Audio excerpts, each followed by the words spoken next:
Hi, my name's Natasha Lloyd, and I've been very kindly asked to do a video on some foraging for the Thailand Food and Music Online Festival this year. And I'm very grateful to be asked, and we're here in my kitchen, so it feels very strange talking to just my computer, but hang on, that's just the way the world is at the moment, so we'll just get on with it. And so today I'm going to make a plum and hogweed seed with a bit of ginger and a pear and apple in it chutney for you. I'm going to make a strawberry and meadowsweet jam. I'm going to make a pickled cucumber with water mint, and I'm going to make a apple and yarrow sauce with another hint of ginger. I've got a lot of ginger in the house at the moment, so I'm using it up. So I'm going to do it all from scratch, and I hope that's okay. And as I go along, I'll explain the various properties of the plants that we're using in these condiments. I hope you enjoy it. Okay, so we've got a simple onion to do the chutney. Got my pan here, and just switch the oven on, and I'm going to put some oil in.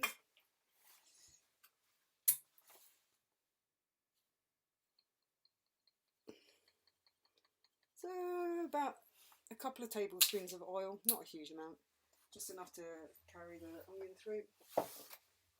So we have a couple of onions. I'm not overly into precise measurements. I think it's quite nice to kind of just do it as you go along.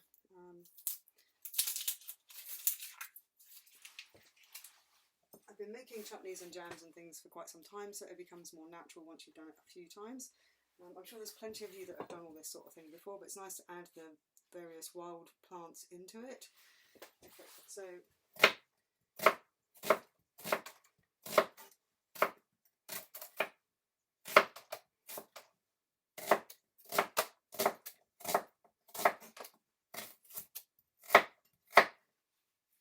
I very simply chop the onion into kind of just rounds and halved it, and then cut them up. Just switch the oven on, get that going. 2 onions, 2 medium-sized onions. So I'm just chopping, top and tailing and halving it, and then chopping it down into about centimetre size.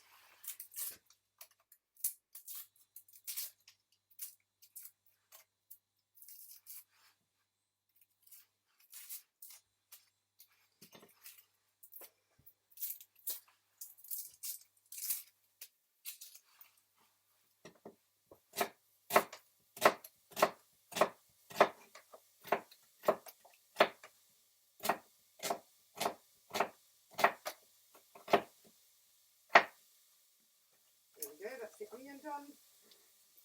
Oh, that's where my eyes go. You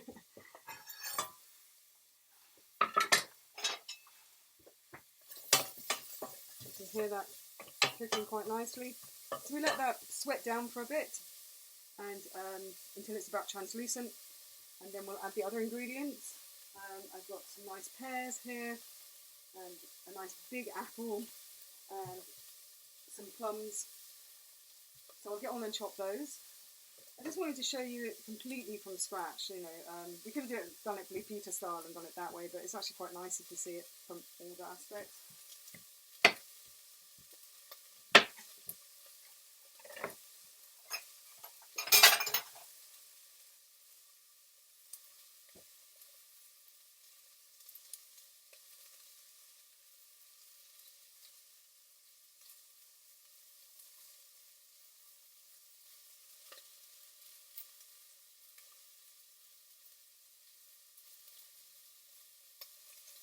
Right, I can hear those onions are doing nicely.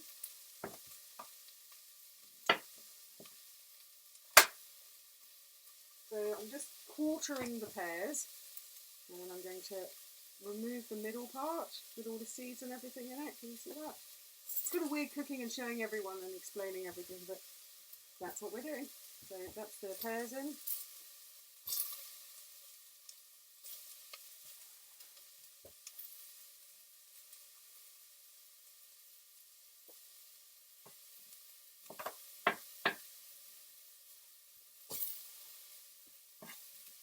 So quartering the pear.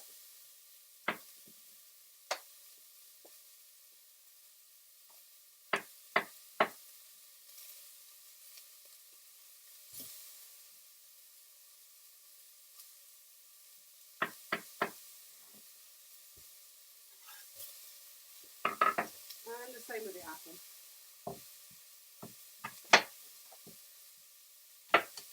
We are going to do a live session at the end of this, so you can ask any questions.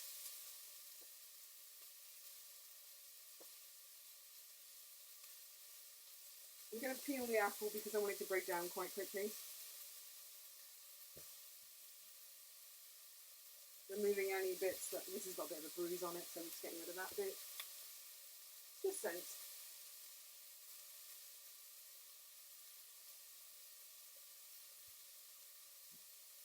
Oh, and this has got quite a big bruise, so we'll remove that completely. Doesn't matter too much. It is going to all break down and go into the chutney. The apple adds, and the pear add a bit more substance and a bit extra sweetness.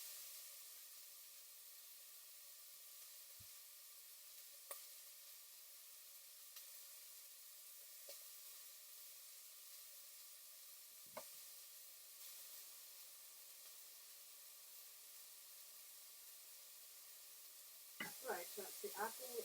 Just remove the cores.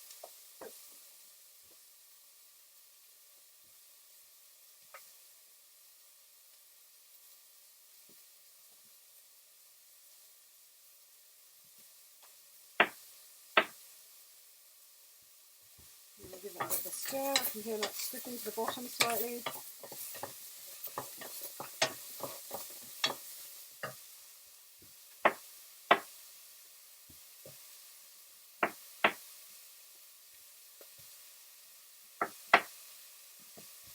Okay. I'm going to turn that down a bit. We want it to sweat, not to like boil. Right. A bit of apple down. There we go. Okay, and then the plums, very easy. These are yellow plums. I'm just going to halve them, take the stone out. I'm going to leave the skin on the plums. It's got a lot of flavour in the skin, I quite like them. So we just need to remove the pips, the stones.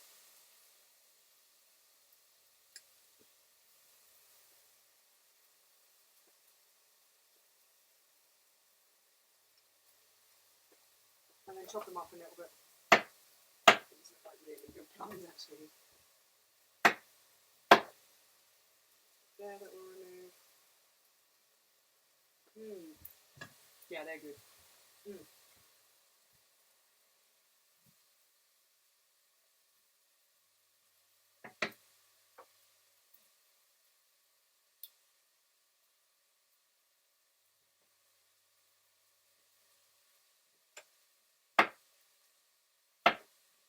Okay, there's a little bit of a mark on that skin. There we go, remove that. All the plums in.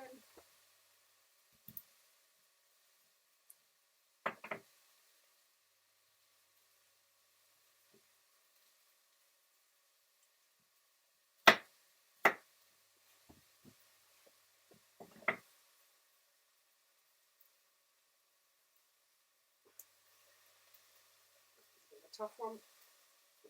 There we go. And then put that in. One more plum to put in.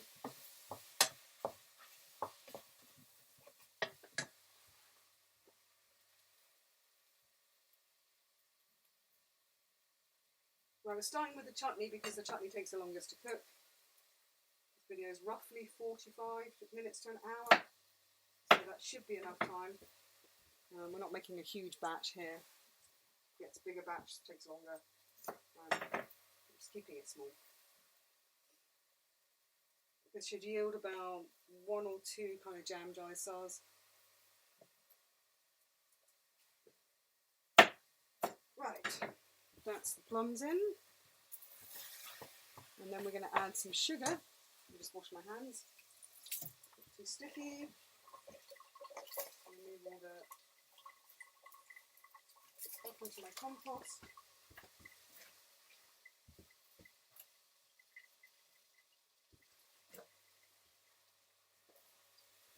Right.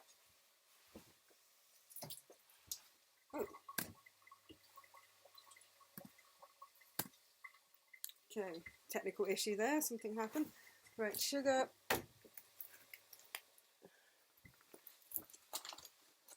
So I'm going to put in about 100 grams of sugar. Let me find my scales.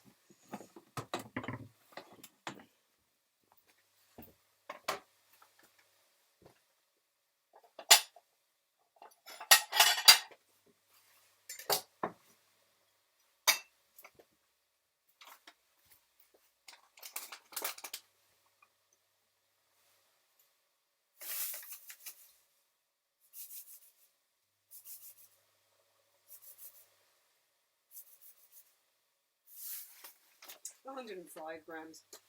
We'll be fine with that. Right, okay, so in that goes. We can always adjust it later on. And then we need to put in the vinegar. I didn't decant the vinegar, so I've only got a big thing of vinegar. I'll just see if I can get the small one. It's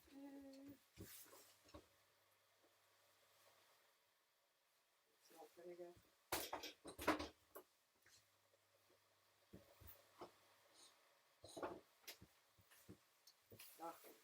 We'll have to find the big one.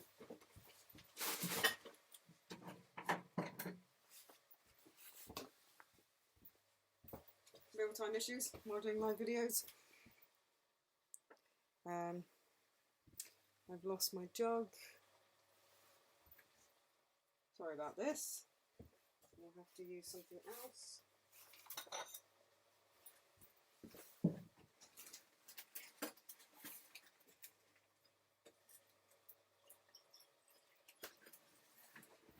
Right, here I have some apple cider vinegar. Don't usually come in a bowl, usually comes in a bottle, but I'm going to put about 100 ml in.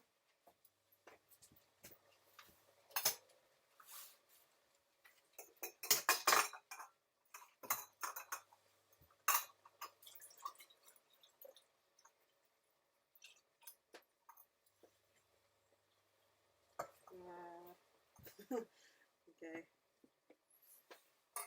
That's about 110 ml.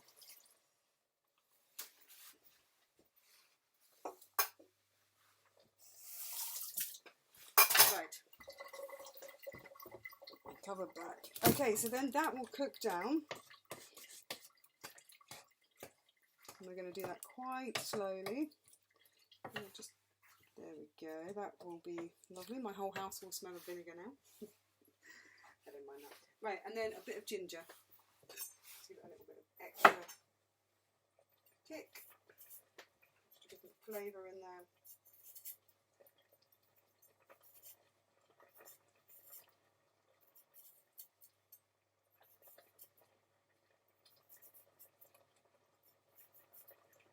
Okay. That's the ginger peeled and chopped into kind of, I would say, let's see, I think it's easier to show you than actually explain it in terms of size. So here we have the ginger chopped. You see that?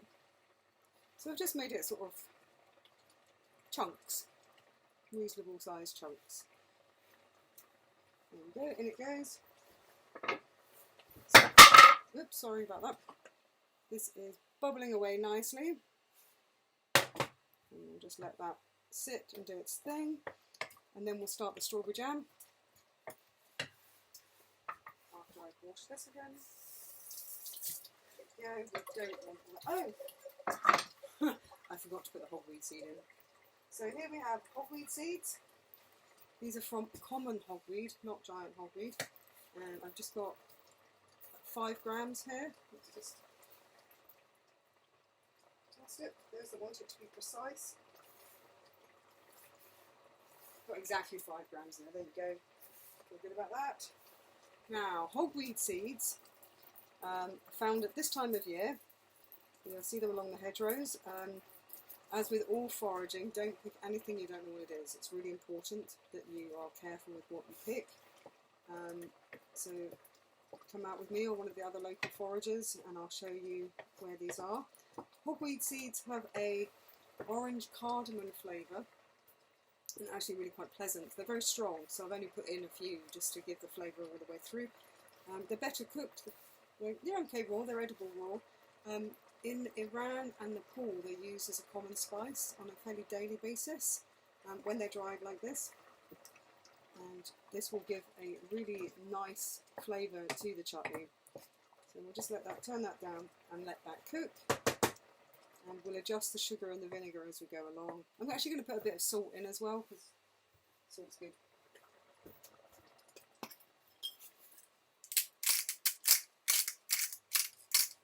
So salt to taste, whatever you feel. Okay, so then we're going to, with hogweed seed, it's in the Apiaceae family and you have to be really careful with identification of that. I know that I've used it in a kind of introduction to foraging, but it's just really good in a chutney. And I just wanted to show you how to make a chutney and how simple it is. And hogweed seed just made sense at this point. By all means, contact me and we can go out and find them ourselves.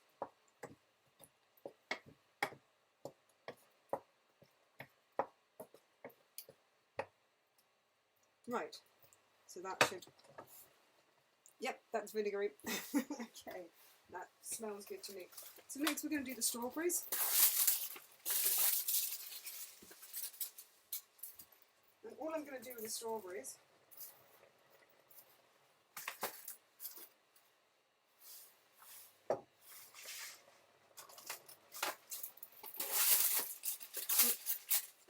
furry one, remove that one. So I'm just going to take the green parts off and I'm just going to chop them in half and put them in my pan.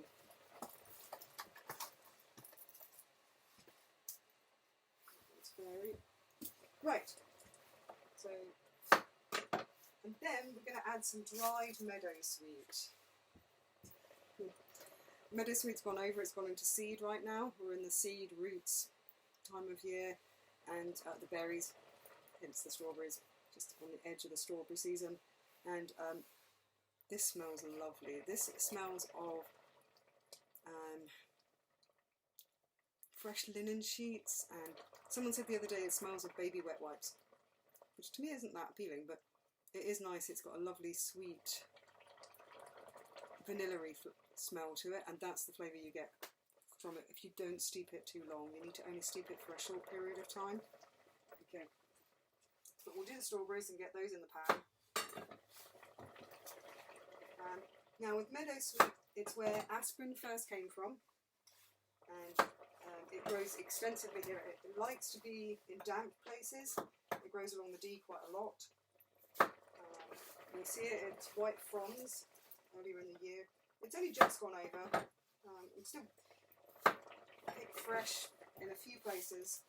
Up at Braemar, where I work at the Five Farms, we've still got a bit up at along the Dee there.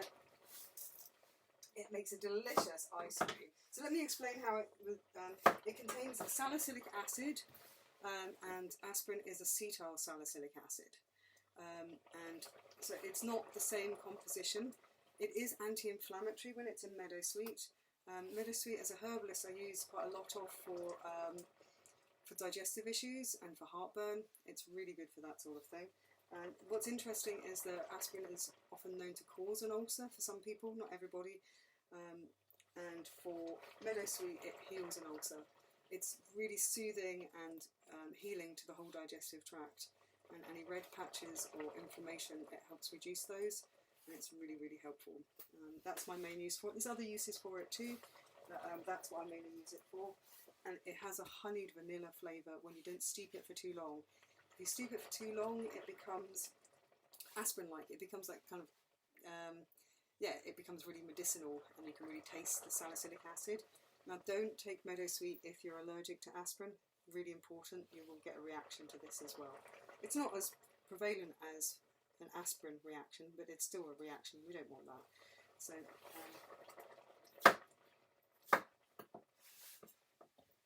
let's get these strawberries in. Strawberry jam! So looking forward to this. Right.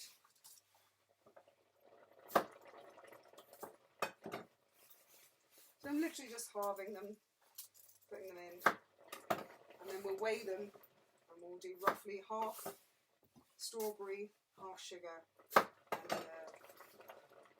about 10-15 grams of meadow sweet. We'll get the jam going and then put the meadow sweet in afterwards.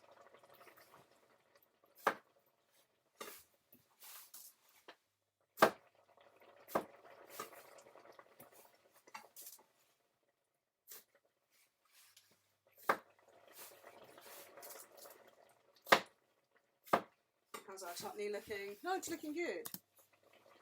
There we go. Sorry, the screen code's going blank. I'm not too sure if it's recording when it's doing that or not. Right.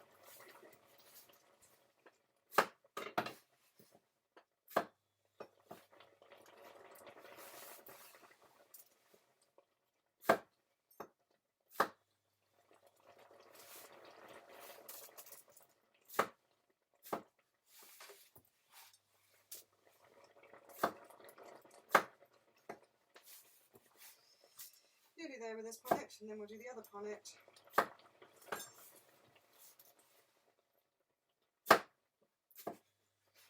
I'm sure a lot of you have made jam. If you haven't made jam before, it's very, very simple.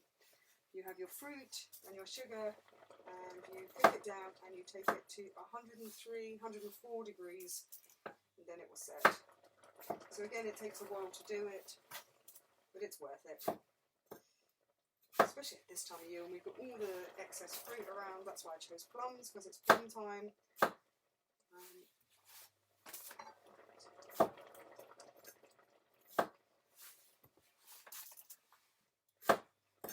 Do you know what? I think I'm only going to do one punnet. My pan's not that big, and you don't need to see me chopping strawberries all the time. Right, okay. So I'm just going to add a bit of water. Oh, there's one that needs taking out. I'm going to add a bit of water to get it going. Just a touch.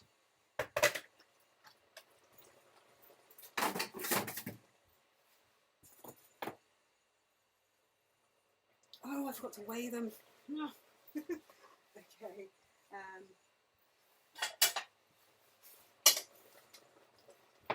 Remove the water. Start again.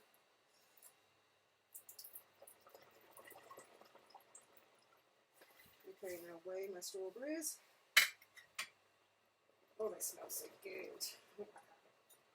Okay, so we've got 399, 400 grams of strawberries.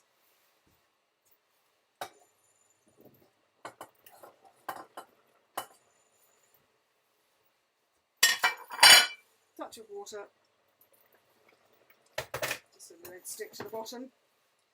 And turn that up, get those going. Oh, chutney's broken down very nicely. Take a look at that, that's looking good in there. Yep. Cautious smell. Lots of vinegar going on there. Right.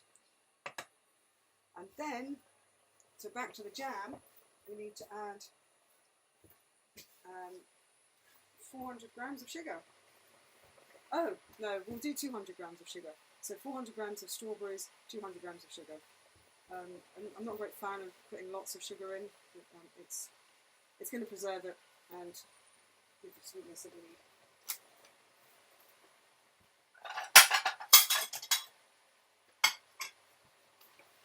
$200 grams of sugar.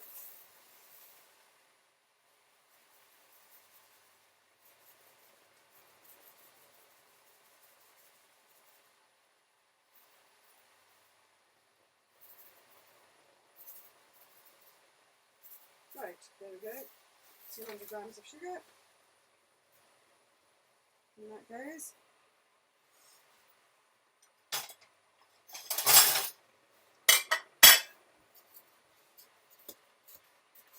Right, and we just let that cook as well. It's heating up nicely. Excuse me. Oh.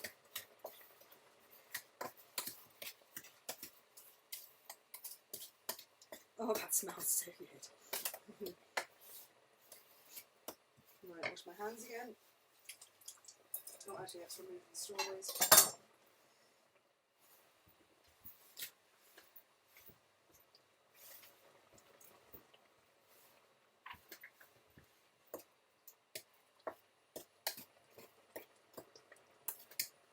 Right, so that's the jam and the chutney on. That's great. One sweet, one savoury thing. And then we can, we'll have to stop and then come back when they're fully cooked. And then I'll show you the result. So I'll be back in a bit. Okay, so I just want to show you what happens when you do the jam, what temperature you need to take it to. So let's see what this is at. This is a cooking thermometer. It goes up to very high temperatures. Confectionery and jams and jellies and things. So it's going up quite rapidly, it's bubbling away quite nicely.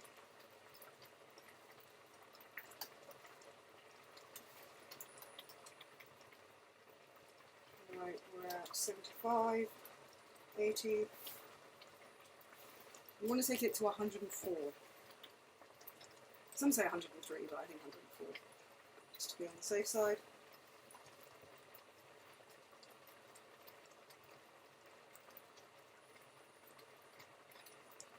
$95.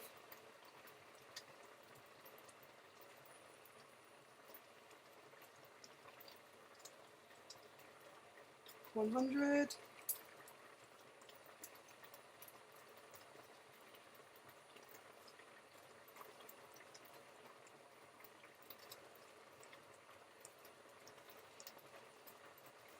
It always takes the longest to get those last few degrees.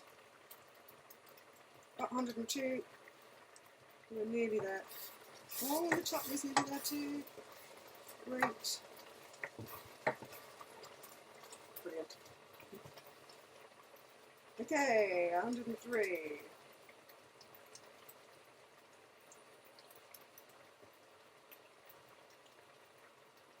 $104. There we go. Right, so that will now set properly. Just going to let it bubble away at 104, maybe to 105 if we can. I like doing the half strawberries because then you've still got a bit of strawberry when you have your jam. You could blitz it afterwards if you wanted a really smooth jam. I like things chunky. That's the joy of doing things for yourself, that you can have it exactly as you want it. Okay, that's at 105, I'm happy with that. So what we're going to do now is add the meadow sweet in. Show you what we're going to do with that. That way. Okay, so here's the meadow sweet. I'm only going to use the flowers, not the stalks. The stalks contain more of the aspirin bit, the salicylic acid.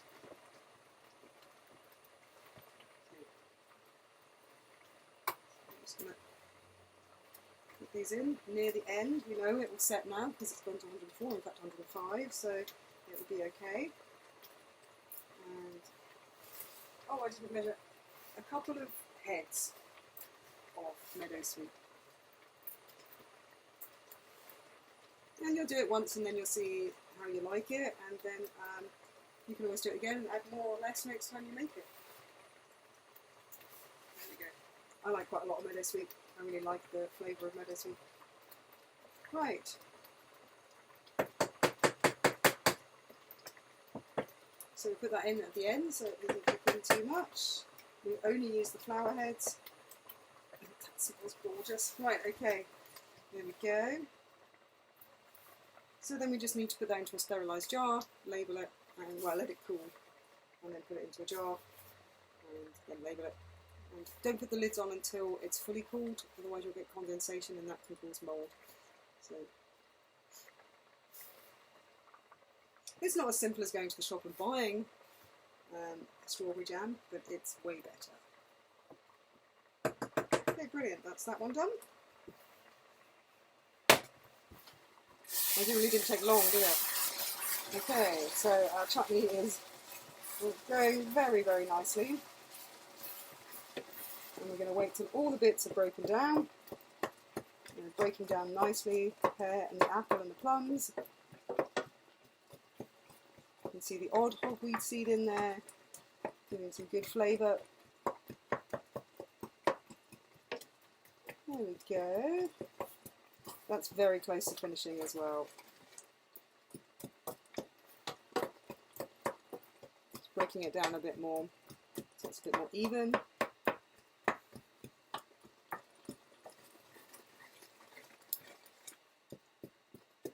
Great.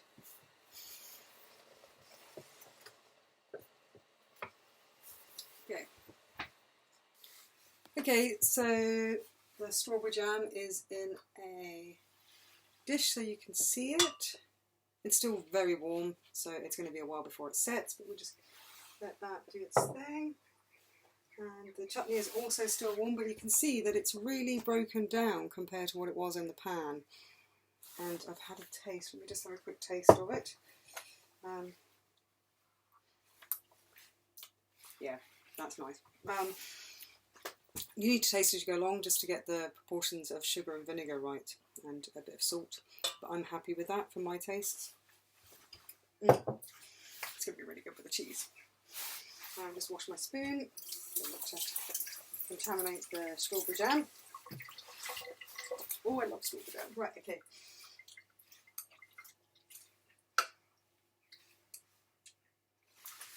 That's lovely. Okay. Yeah, that's just the right amount of sugar for me. You might want to add a bit more to preserve it. If you put less sugar in, then it won't last as long. That won't last long in my household anyway, so it's fine. You can taste the mellowness and the gentleness of the meadowsweet. If you were to put it in earlier and cook it in that fast, rapid boil, then you're going to get more of the salicylic acid out, and so we don't want that. So just put enough in at the end there to give that flavour, and that's really nice actually. It complements the strawberries very well. It goes very well with raspberries as well, because raspberries, especially wild raspberries, have that hint of vanilla. So if there's still some around by you, they're just on going over here, but go out and get the raspberries and enjoy them. So what I've done now is I have put some apples in this small pan here, and I'm going to put a little bit of water. The water for the strawberry jam wasn't as important as the water for this apple and yarrow sauce. So we'll get that going. A little bit more, and I'm going to put in some maple syrup. I love maple syrup. It's a bit more expensive than honey, depending on which honey you're using. If I can get it open. Oh, blimey. We need some hot water on that.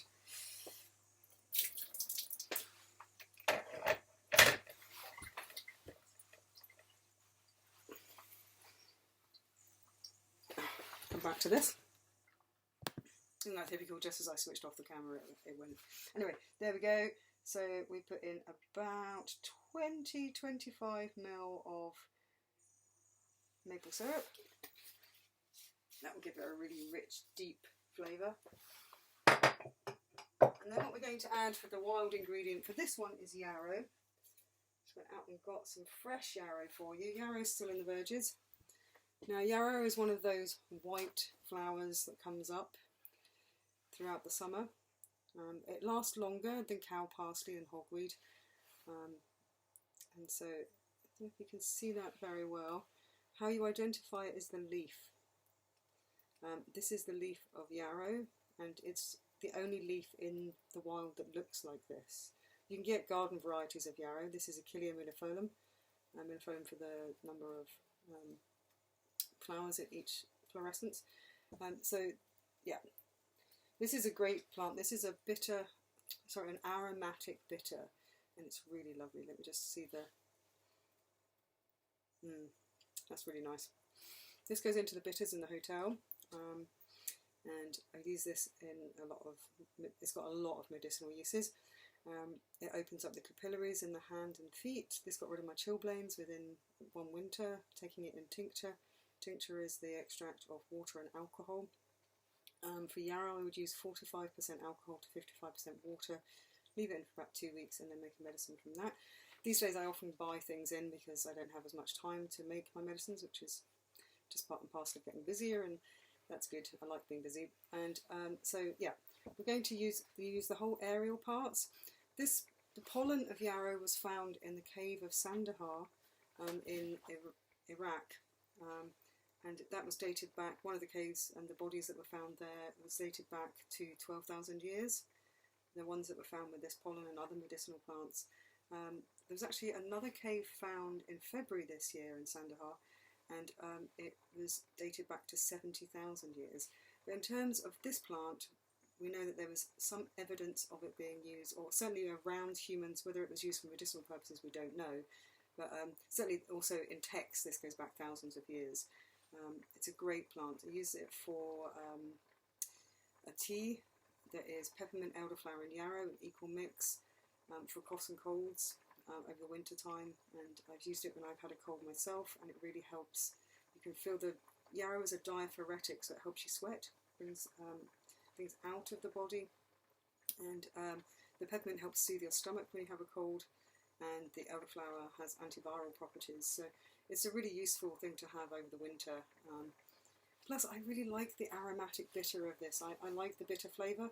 The bitter principle that you have in a lot of things, a lot of plants particularly, wakes up the vagus nerve, the idea of an aperitif to help digestion. So when you wake up the vagus nerve, it gets the gastrin going in the stomach, and that gets you ready to digest and to eat. So it helps you assimilate your nutrients a lot better.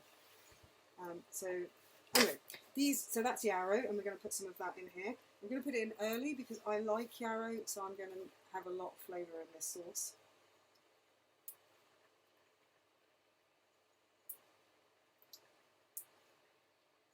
There's a lot of other uses that yarrow is used for. It's a very useful medicinal plant. It's just got such a great flavour as well, so I'm putting in the leaves and the whole of the head.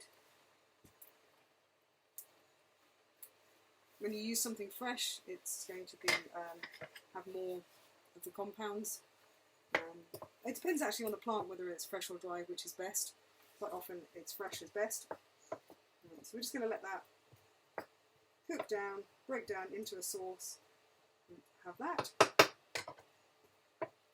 What works well here is the sweetness of the apples, the sweetness of the maple syrup, and then the aromatic bitter of the yarrow. So you don't need a lot, so I've only put one head in there for 4 apples, so that won't take long to do.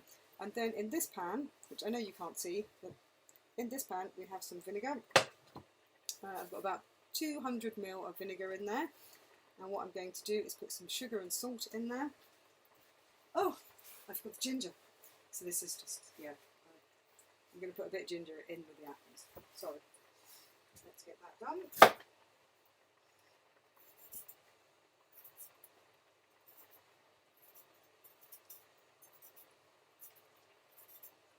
So just peel the ginger.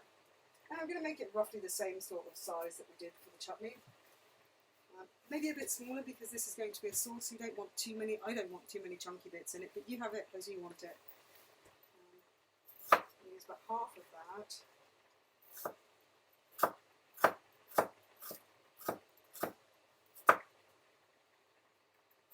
Finely chop it this time.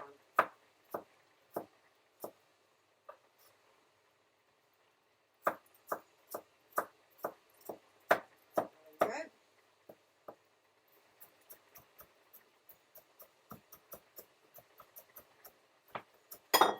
Oops.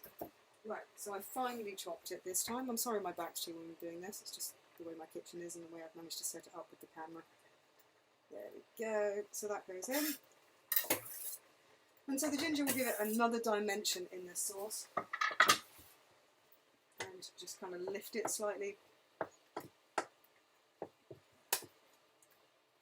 Now that's ready to sit. Okay, back to the pickle. So we're going to do a pickled cucumber with water mint. So I've got about 200 ml of vinegar in the pan. I'm going to add about 5 grams of salt, which I'm going to put a bit more in. I like it like that. There we go. Salt. Just a touch of sugar, just to balance it out. So again, about 5 grams.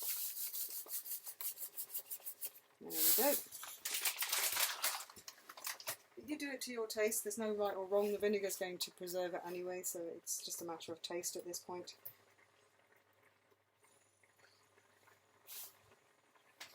Right, so we just heat that up gently, and then we're going to put in, I've got some dried watermint here. Actually, watermint's quite nice dried, it's not unpleasant at all, so I'm just going to put the top of this sprig in. We don't need a lot, it's a very strong flavour.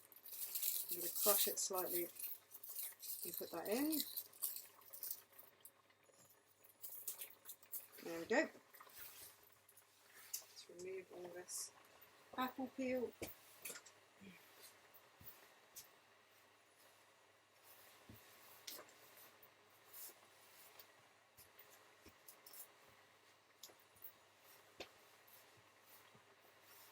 And I'm just preparing this here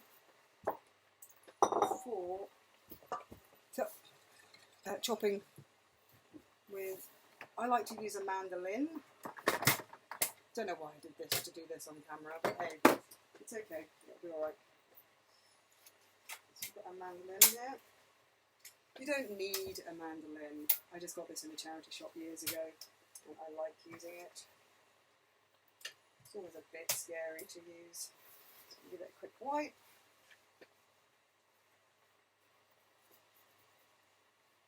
There we go. And then I've got cucumber here. I'm just going to chop the end off. We've got a flat surface for it to work on. And then I'm going to put a bowl underneath. Check it's the right size. Now I want it a bit thicker than that. Yeah, that's the sort of size I want. I always be very, very careful using this. Again, I don't want it that thick. That's better. Use my hand. That is slightly scary.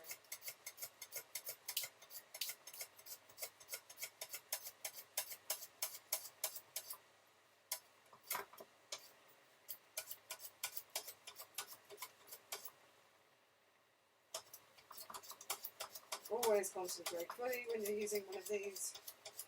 They're very, very sharp.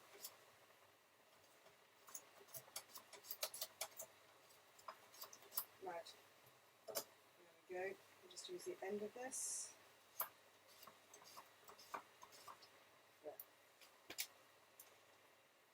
There. Okay.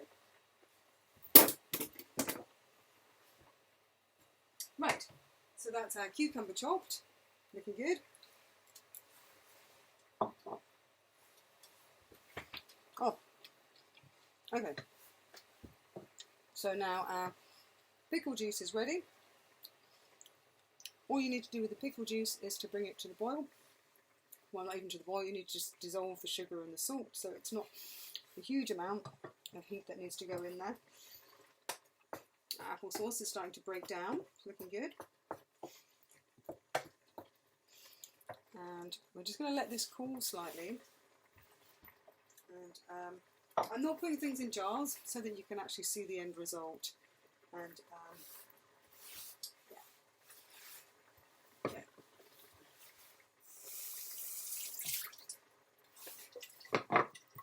Watermint can be found in a lot of watercourses, as you can imagine. The name gives it away. And it's nice for digestion. It helps relax digestion, and it tastes good with cucumber. And yeah, adjust this slightly.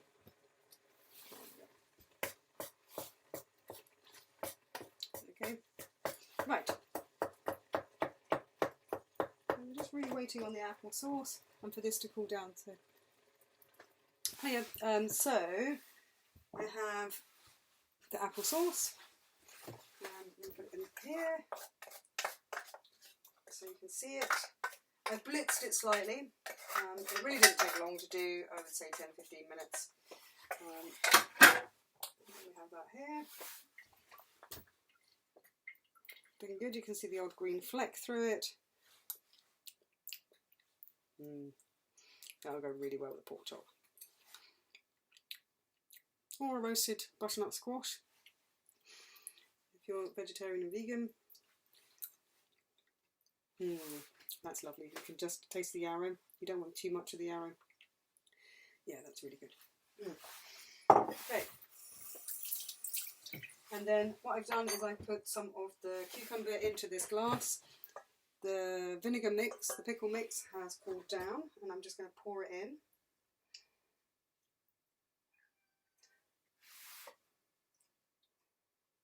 And you cover all of the cucumber, as so. And then you let that cool. If this was a jar, you'd put the lid on. Again, you wouldn't put the lid on until it was fully cooled down, so you don't get condensation and possible. Well, you won't get any mould or vinegar anyway. Oh, you can really smell the mint in that. That's great. It takes about 2 weeks for that to be really ready, to be honest. But that tastes good now. The cucumber will keep an element of crispness, and yeah, it's really lovely. And it's a nice present to give and things like that. It's joy to make your own and enjoy them and give them to other people. So that's everything there that we said we would do. The jam, as you can see, is starting to set. It's still warm. It's still actually quite warm, but I can see that's going to set. If I take a spoon and I move that, I don't know if you can see that fully, but there's a skin starting to form on the top. Of course, you can do the cold plate method where you put a plate in the freezer for about 5 minutes and then bring it out and then do the wrinkle test. There's a few ways of knowing that it will set, but I can tell this is going to set, so I'm looking forward to that. And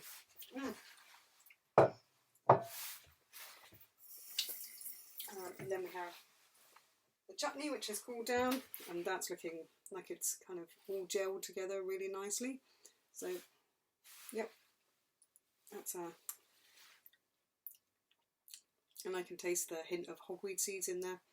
Yeah, that's really lovely. That usually takes about 2 to 3 months to be fully matured and sit in the jar and then infuse with each other. So that would just be ideal in a few months' time. You can eat it now, there's no harm in that, but it's nice to let it sit sometimes. I'm not very good at letting things sit. You actually end up eating them quite quickly. And yeah, so that's everything for you. And now we'll go into some questions, and thank you for watching. Bye.